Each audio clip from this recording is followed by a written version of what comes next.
Hello, everybody. I know it's been a while. A lot of things get in the way of life, but I came across an amazing group of Western and holistic practitioners that really want to help people self heal and divorce Big Pharma as much as possible. So, I want to share the mitochondrial magic, the roots of causes of fatigue, toxins in our environment, in our homes, in our food, viruses, infections, your increased work hours and stress. Our society really overworks everyone. Emotional trauma, poor diet, poor gut health, not having good sleep habits, and of course, lack of physical activity because many of us are sitting at desk or doing many things that keep us non-active. And how does that factor impact us physiologically? Of course, increased stress switches on the sympathetic nervous system, our fight and flight mode. Increased stress increases cortisol, a hormone made in our adrenal glands in response to increased sympathetic activity. Increased stress causes inflammation, which can negatively affect different areas of your body and not make you want to be active. Mitochondria have a role in energy production, but also a factor in cellular protection. They're like the danger center sensors. There's a balance to have light level of healthy stress called hormesis that can be achieved with moderate exercise, 8 to 12 hours of fasting, moderate hot, cold, extreme exposures, breathing exercises, light exposure. Illness and inflammation occurs when the levels of stress are greater than the resilience of the cells to respond. So many times when you have all this stress, the mitochondria is dealing with that and not able to replenish the other cells in your body that need what they provide. So, what can you do to decrease your stress and improve your cellular resilience? Of course, pay attention and to minimize exposures to toxins. Eat organic when you can. Filter water. Avoid fragrances in your cleaning products and body hygiene products. Minimize any kind of radiation exposure. Find better work life balance. Get adequate restful sleep.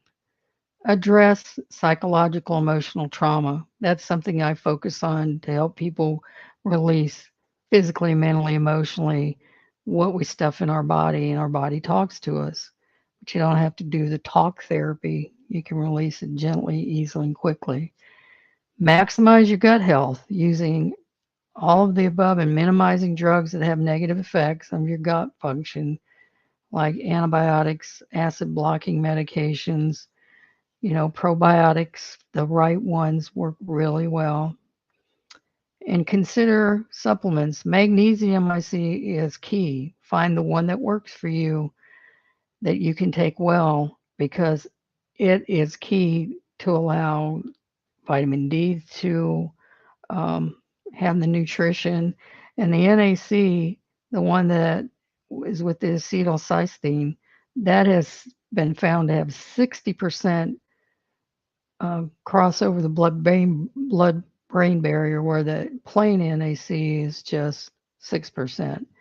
Anything to help keep our brain healthy, our body healthy on so many levels.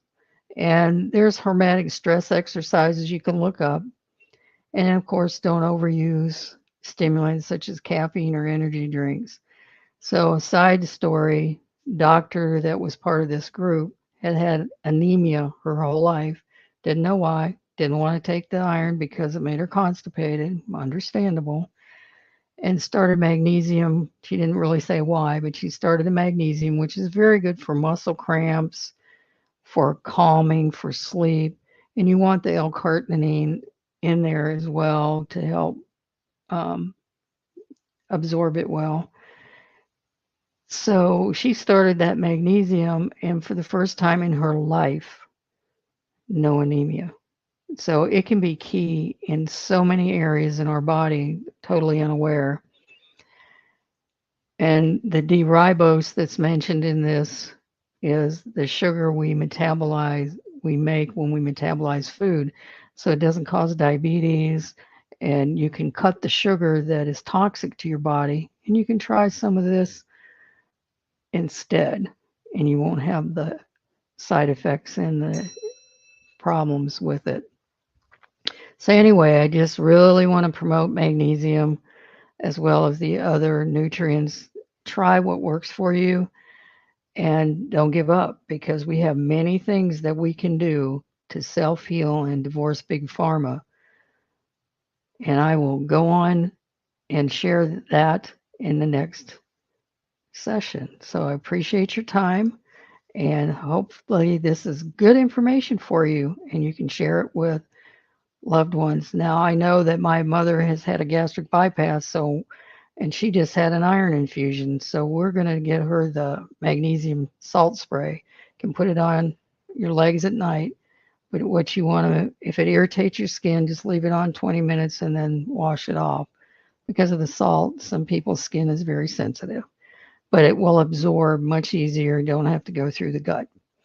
So anyway, I hope this is good information, and I will keep sharing with you anything I find out. And thank you for your time.